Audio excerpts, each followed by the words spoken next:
او آزادی کے بعد شرک کرنے والوں، اب تمہاری سزا یہ، تمہیں مارنے کے لیے ہندوستان کا ہندو نہیں آئے گا، تمہیں مارنے کے لیے امریکہ کا امریکی نہیں آئے گا۔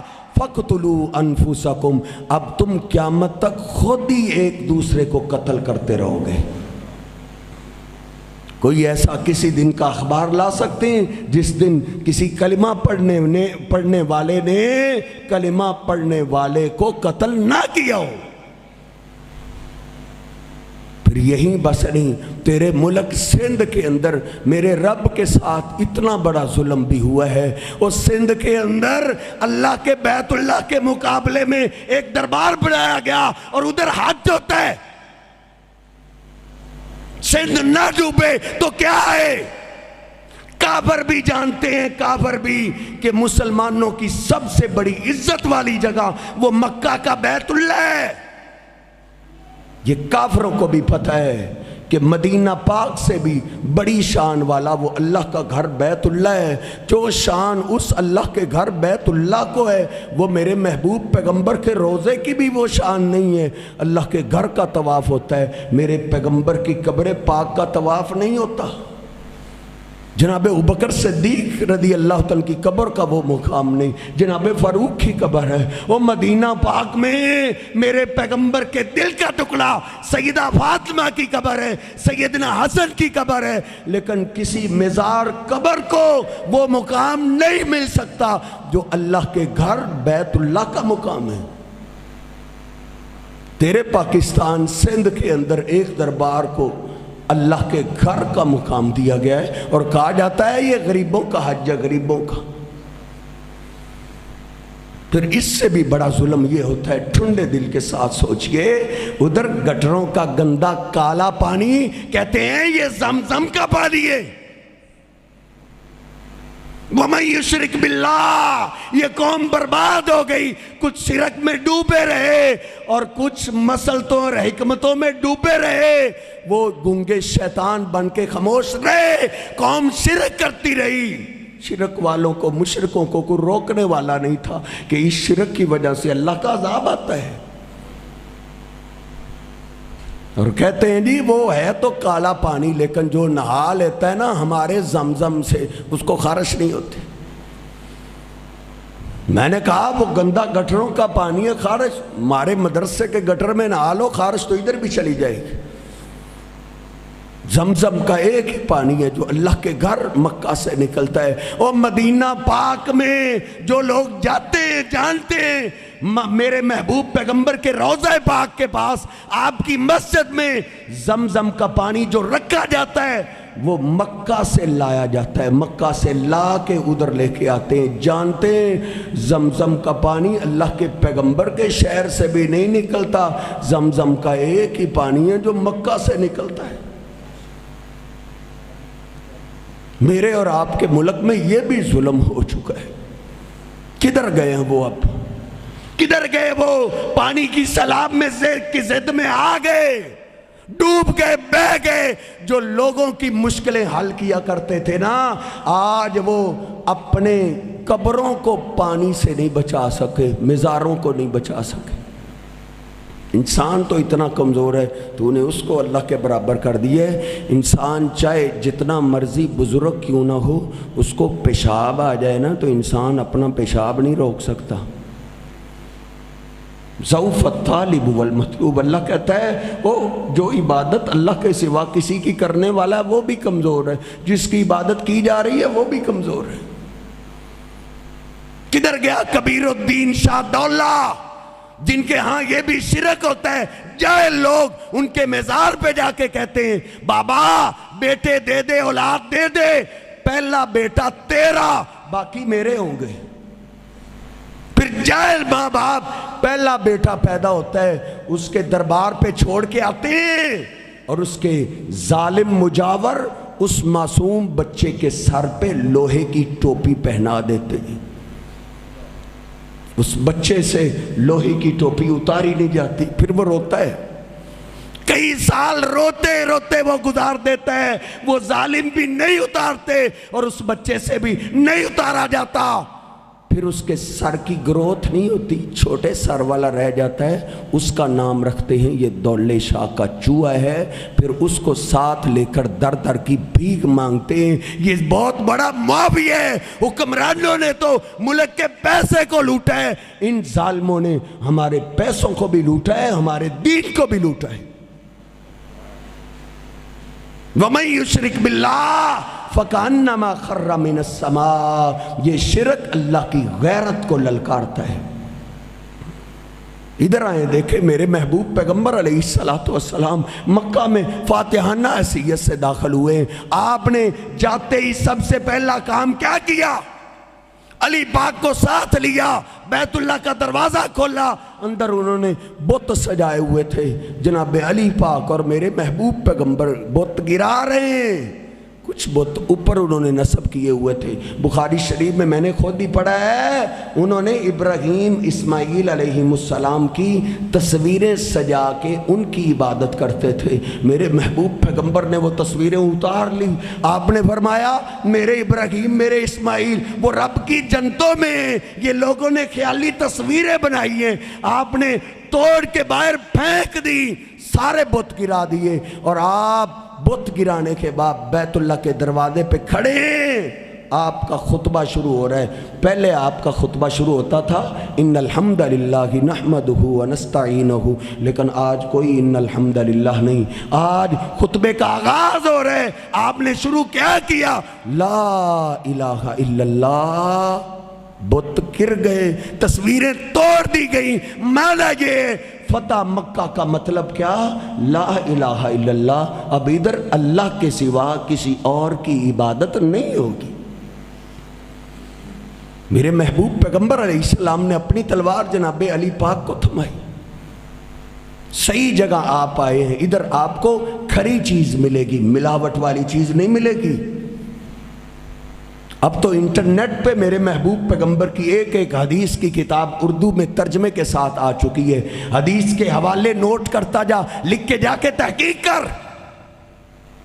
میرے پیغمبر نے جناب علی پاک کو تلوار تھمائی اور آپ نے کیا فرمایا؟ اے علی جاؤ، لا رأیت قبرا مشرفا الا سویتہ ولا صورتا الا طمستہ۔ اے علی جاؤ، ساتھیوں کو ساتھ لے کے جاؤ، جو قبر تجھے ایک بلیس سے اونچی نظر آئے اس کو زمین کے برابر کر دینا، کسی بابے کی تصویر نظر آئے اس کو مٹا دینا۔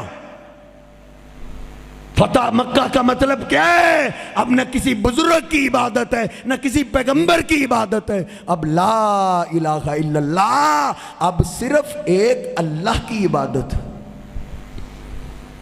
بخاری شریف کھولو، نبی پاک صلی اللہ علیہ وسلم نے فرمایا میرے جریر بن عبداللہ کو لاؤ، جریر بن عبداللہ کو۔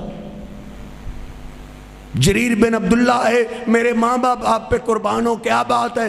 آپ نے فرمایا الا تریحنی یا جریر، اے جریر میرا دل بڑا بے قرار ہے، کیا تو میرے دل کو سکون نہیں پہنچا سکتا؟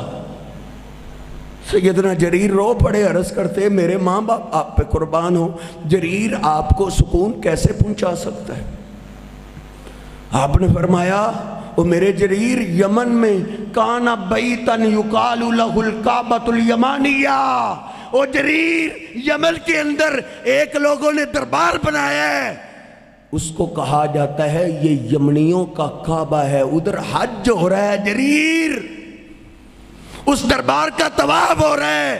کہتے ہیں جو مکہ میں نہ جا سکے وہ یمن میں اس گھر میں آ کے اس دربار پہ آ کے حج کر سکتا ہے۔ اے جریر اونٹوں والا لشکر ہمیں نہیں چاہیے، گھوڑوں والا لشکر تیار کرو اور جلدی ادھر پہنچ کے اس دربار کو ختم کرو۔ سیدنا جریر کہتے ہیں 150 میں نے گھوڑوں کا لشکر تیار کیا، 150۔ میں نبی پاک صلی اللہ علیہ وسلم کی خدمت میں حاضر ہوا، میں نے عرض کی اللہ کے رسول 150 گھوڑ سوار تو میں نے تیار کر لیے، گھوڑے بھی آ گئے، لشکر آ چکا ہے، تیار ہو چکا ہے، لیکن اللہ کے رسول آپ کے جریر کو گھوڑے پہ سواری کرنی نہیں آتی۔ ہم تو شروع سے اونٹوں پہ سواری کرتے ہیں، گھوڑے پہ آج تک میں نے سواری کی ہی نہیں۔ نبی پاک صلی اللہ علیہ وسلم نے میرے سینے پہ ہاتھ رکھا، فرماتے ہیں آپ نے ہاتھ رکھا، اس کی ٹھنڈک فرماتے ہیں آج تک میرے سینے میں موجود ہے۔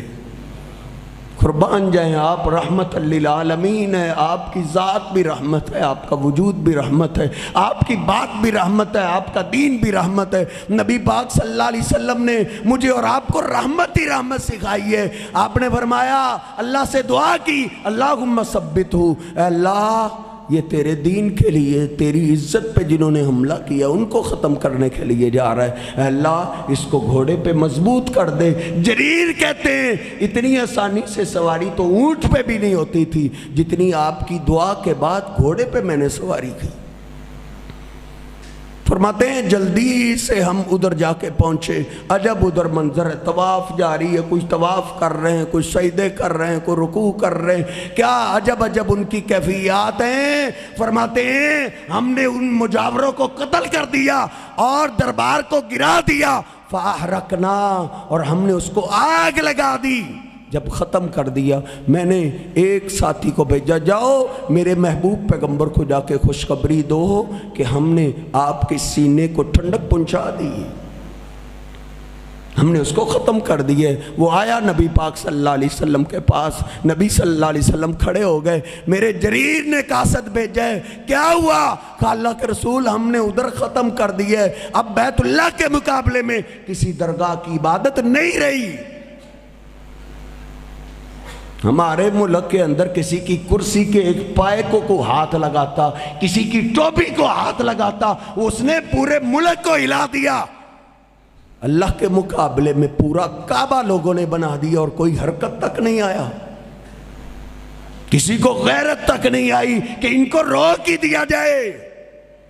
میرے محبوب پیغمبر خوش ہوئے، آپ نے ہاتھ اٹھائے، برکت کی دعا کی، اللہ جریر پہ رحمت فرما، جریر کے لشکر پہ برکت والی دعا کی، آپ نے رحمت والی دعا کی۔ صحابی کہتے ہیں آپ کے ہاتھ نیچے آ گئے، آپ نے پھر ہاتھ اٹھائے، دوسری دفعہ پھر دعا کی، آپ اتنے خوش ہوئے کہ آپ نے ہمارے لشکر کے لیے 5 مرات 5 دفعہ دعا کی تھی۔ میرے محبوب پیغمبر کا دل بھی ٹھڑتا ہے شرک کے خاتمے سے کہ اللہ کے مقابلے میں کسی اور کی عبادت نہ ہو۔ تو آئیں ان شرک سے ہم نے بھی توبہ کرنی ہے، ہم نے اپنے دوست احباب اپنے رشتہ داروں کو معافی کی طرف لانا ہے، توبہ کی طرف لے کے آنا ہے کہ ہم نے شرک سے توبہ کرنی ہے، پھر یہ عذاب ٹلتے ہیں۔ اور یاد رکھو بات ختم کرتے ہیں، جو قوم رب سے معافی مانگنے والی ہو نا، یہ اللہ کا قانون ہے، معافی مانگنے والی قوم پہ اللہ کا عذاب نہیں آتا۔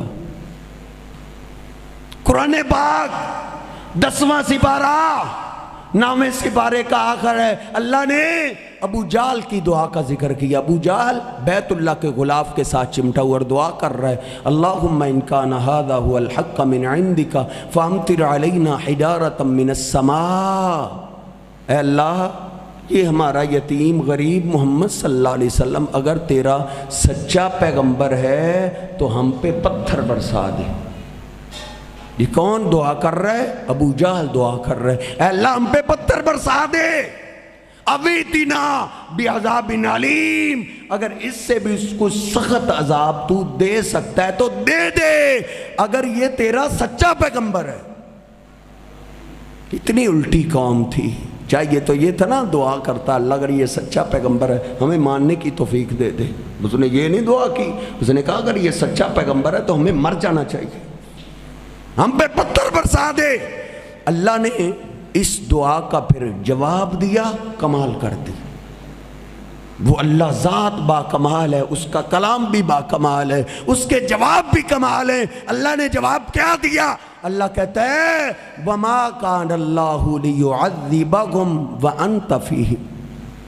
اللہ نے 2 قانون ذکر کیے۔ پہلا قانون، اللہ کہتا ہوں میرے پیغمبر ایسی بات نہیں ہے کہ ہم ان پہ پتھر برسا نہیں سکتے، نہیں، بلکہ اللہ کا قانون ہے جس بستی میں آپ موجود ہوں اللہ ان بستی والوں کو عذاب نہیں دیتا۔ میرے محبوب پیغمبر کی ذات رحمت، اللہ کہتا ہے ہم نے آپ کو رحمت بنا کے بھیجا ہے۔ وما ارسلناک الا رحمت للعالمین، ہم خوش نصیب ہیں جو آخری پیغمبر کے امتی ہیں۔ نبی پاک صلی اللہ علیہ وسلم فرمایا کرتے تھے نحن الاخرون السابقون، میں اور میرے امتی دنیا میں سب سے آخر میں آئے ہیں، لیکن جنت میں اپنے امتیوں کو لے کر سب سے پہلے چلا جاؤں گا۔ سب سے پہلے میں جنت کے دروازے کو دستک دوں گا، اندر سے آواز آئے گی من دق الباب، آج جنت کے دروازے کو دستک دینے والا کون ہے؟ میں کہوں گا آنا محمد، میں محمد صلی اللہ علیہ وسلم ہوں، اپنی امت کو ساتھ لے کر آیا ہوں۔ اندر سے آواز آئے گی بکا امرتو بکا امرتو، ہاں آپ کے بارے میں مجھے حکم دیا گیا ہے، اللہ نے یہی بولا ہے وہ جنت کے دربان آج جنت کے سارے دروازے بند کر دو، اس وقت تک کوئی دروازہ نہیں کھولنا جب تک میرا آخری محبوب پیغمبر جناب محمد رسول اللہ صلی اللہ علیہ وسلم نہ آ جائے۔ اللہ کہتا ہے میرے پیغمبر یہ قوم یہ بستی والے عذاب مانگتے رہیں، اللہ کا قانون ہے جب تک اس بستی میں آپ موجود ہیں اللہ ان کو عذاب نہیں دے گا۔ مجھے معاف کیجئے، ٹھنڈے دل کے ساتھ سوچئے، اگر آدھے پاکستان پہ اللہ کا عذاب آ گیا ہے، معنی یہ ہے اللہ کے محبوب پیغمبر پاکستان میں نہیں ہیں، اللہ کے محبوب پیغمبر اللہ کی جنتوں پہ جا چکے ہیں، دنیا سے میرے پیغمبر کو اللہ لے گئے، جنت کے اعلیٰ مقام پہ دنیا میں نہیں ہے، کیونکہ اللہ کا پکا قانون ہے جس بستی میں آپ موجود ہوں اس بستی میں عذاب نہیں آتا۔ یہ لوگ آپ کو دھوکہ دیتے، آپ سے فراڈ ہوتا ہے، فراڈ ہوتا ہے، اسی لیے تو کبھی کوئی بات کرتے، کبھی کہتے ہیں دم بدم پڑھو درود رسول بھی ہیں یہاں موجود، کبھی کہتے ہیں ہر جمعرات کو آتے، کبھی کہتے ہیں جب میں 11ویں کرتا ہوں پھر آتے ہیں، کبھی کہتے ہیں 12 ربیع الاول کو آتے ہیں، کبھی کوئی ظالم یہ بھی کہہ دیتا ہے کہ کھڑے ہو جاؤ اللہ کے محبوب پیغمبر مدینہ سے نکل پڑے، اور مجھے اور تجھے تو اتنا بھی بے وقوف بنا دیا جاتا ہے۔ ایک ظالم کا کلپ میں نے سنا، اس نے کہا اللہ کے پیغمبر نے میری دعوت قبول کر لی ہے ایک شرط پہ کہ میرا کھانا بھی تیرے پاس ہوگا اور آنے جانے کا ٹکٹ بھی تو نے دینا ہے۔ جب ہم موٹی عقل رکھیں گے نا، ہم ہوش سے کام نہیں لیں گے تو یہ لوگ ایسے ہمیں دھوکہ دیتے رہیں گے۔ اللہ کہتا ہے وَمَا كَانَ اللَّهُ لِيُعَذِّبَهُمْ وَأَنْتَ فِيهِمْ، اپنی مسجد سے ترجمے والا قرآن لے کے آ، اسی لیے تو تجھے کہا جاتا ہے ترجمے والا قرآن نہ پڑھ۔ انگریز کافر لوگ قرآن پاک ترجمے سے پڑھ کے مسلمان ہو رہے ہیں، اور ہم مسلمانوں کو کہا جاتا ہے تم ترجمہ نہ پڑھنا تم گمراہ ہو جاؤ گے۔ اللہ کہتا ہے جس بستی میں آپ موجود ہوں ان بستی والوں کو اللہ عذاب نہیں دیتا۔ ایک اللہ نے یہ قانون ذکر کیا ہے، اور دوسرا قانون اللہ فرماتا ہے وَمَا كَانَ اللَّهُ مُعَذِّبَهُمْ وَهُمْ يَسْتَغْفِرُونَ، اللہ ان کو بھی عذاب نہیں دیتا جو رب سے معافی مانگنے والے ہوں، اللہ سے توبہ کرنے والے ہوں، اللہ کے آگے رو رو کے معافی مانگنے والے ہوں، پھر اللہ ان کو عذاب نہیں دیتا، بلکہ آگے اللہ نے مثال دی ہے عذاب تیار ہو کے آ بھی جائے، قوم معافی مانگ لے تو اللہ آیا ہوا عذاب بھی ٹال دیتا ہے۔ 11واں سپارہ، اگلا سپارہ یہ 11واں سپارہ سورہ یونس علیہ السلام نے اپنی قوم کو بڑا سمجھایا، بڑا واز کیا، ایک بھی نہ مانا، مارتے تھے، صبح بھی مار کھاتے، دوپہر کو مار کھاتے، شام کو پھر دعوت دیتے، لوگ پھر مارتے۔ ایک دن تنگ آ گئے، اتنے دن ہو گئے مجھے مار کھاتے ہوئے، ایک بھی مسلمان نہیں ہوا، بد دعا کر دی اللہ یہ قوم ماننے والی نہیں ہے، ان کو عذاب دے۔ دوسری طرف سے ایک بادل اٹھ آیا، یونس علیہ السلام نے دیکھا بادل آ گیا، قوم سے جان چھڑائی بھاگ نکلے۔ اب بادل دھیرے دھیرے بستی کے اوپر آ گیا، بستی والوں نے دیکھا یہ بادل کیسا ہے، سرخ اس کی رنگت ہے، یہ بارش لے کر نہیں آیا، یہ ٹھنڈی ہوا لے کر نہیں آیا، یہ یونس اللہ کا سچا پیغمبر تھا، ان کی دعا قبول ہو گئی، یہ اللہ کا عذاب آ گیا۔ ان میں سے ایک بولا، یونس کہتا تھا میرا رب اپنے بندوں کی بڑی جلدی مان جاتا ہے، معافی مانگنے میں دیر ہے، اس کے معاف کرنے میں کوئی دیر نہیں ہوتی۔ یہ سنتے ہی سارے ہی سجدے میں گر گئے، سارے ہی رونے لگے، اے اللہ غلطی ہم سے ہوئی ہے، بھول ہم سے ہوئی ہے، تیرے پیغمبر کا جینا ہم نے 2 بار کیا ہے، اے اللہ تو سنا ہے بڑی جلدی مان جاتا ہے، معاف کر دیتا ہے، ایک دفعہ معاف کر دے، آئندہ کبھی بھی تیرے پیغمبر کی ہم نافرمانی نہیں کریں گے۔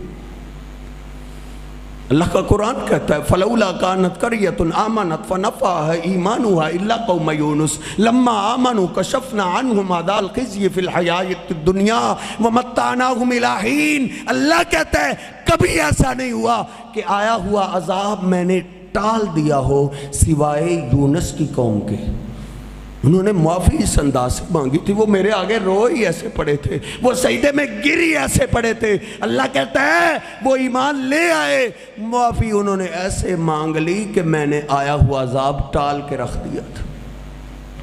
آیا ہوا عذاب بھی ٹل جاتا ہے، ہمارے اللہ کے در پہ آنے میں دیر ہے، اس کے معاف کرنے میں کوئی دیر نہیں۔ نبی پاک صلی اللہ علیہ وسلم فتح مکہ پہ فارغ ہوئے، مشرکین مکہ کے سردار آئے، عرض کرتے اللہ کے رسول ہم آپ سے تنہائی میں بات کرنا چاہتے، بس آخری بات ختم ہے۔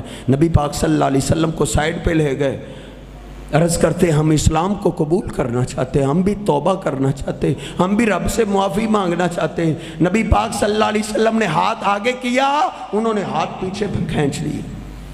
آپ نے فرمایا کیا بات ہے؟ عرض کرتے اللہ کے رسول پچھلی زندگی جب ہمارے سامنے آتی بڑی شرمندگی ہوتی ہے، ہم ایک شرط لگانا چاہتے ہیں، شرط۔ آپ نے فرمایا کیا شرط ہے؟ رو پڑے، کہتے ہیں اللہ کے محبوب پیغمبر ہمارے گناہ بڑے بڑے ہیں، ہمارے گناہ زمین سے بھی بڑے ہیں، آسمان سے بھی بڑے ہیں۔ اللہ زندہ کو چھوڑ کے بتوں کی ہم پوجا کرتے رہے، تصویروں کی ہم پوجا کرتے رہے، ڈاکے ہم مارتے رہے، زناکاریے ہم کرتے رہے۔ ان میں وہ بھی تھے جنہوں نے اپنی زندہ چیختی چلاتی بچیوں کو قبر میں زندہ ہی دفن کر دیا تھا۔ سب رو رہے تھے، اللہ کے پیغمبر بڑے گناہ ہیں، ہمارے گناہوں کو زمین پہ رکھا جائے، آسمان تک پہنچ جائیں گے۔ ہم ایک شرط لگانا چاہتے ہیں، کیا اگر ہم مسلمان ہو جائیں کیا ہمارا رب ہماری پچھلی زندگی کے گناہ معاف کر دے گا؟ انہوں نے ایسے ایسے گناہوں کا تذکرہ کیا، انہوں نے میرے پیغمبر کو رلا دیا، میرے محبوب پیغمبر بھی رو رہے ہیں، مکہ کے سردار بھی رو رہے ہیں۔ اللہ پاک نے جبریل امین کو بھیج دیا، جاؤ میرے محبوب پیغمبر کو کہہ دو قل یا عبادی الذین اسرفوا علی انفسہم لا تقنطوا من رحمت اللہ۔